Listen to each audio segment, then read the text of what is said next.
حضرت خدیجہ رضی اللہ تعالیٰ عنہ سے آپ صلی اللہ علیہ وسلم کا نکاح ہو گیا۔ ابو طالب نے خطبہ نکاح پڑھا۔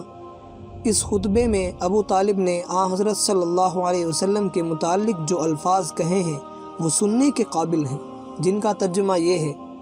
یہ محمد بن عبداللہ ہیں جو اگرچہ مال میں کم ہیں لیکن شریفانہ اخلاق اور کمالات کی وجہ سے جس شخص کو آپ کے مقابلے میں رکھا جائے آپ اس سے زیادہ عالی مرتبہ نکلیں گے، کیونکہ مال ایک زائل ہو جانے والا سایہ اور لوٹنے والی چیز ہے، اور یہ محمد جن کی قرابت کو تم سب جانتے ہو خدیجہ بنت خویلد سے نکاح کرنا چاہتے ہیں، اور ان کا کل مہر معجل اور مؤجل میرے مال سے ہے، اور خدا کی قسم اس کے بعد ان کی بڑی عزت اور عظمت ہونے والی ہے۔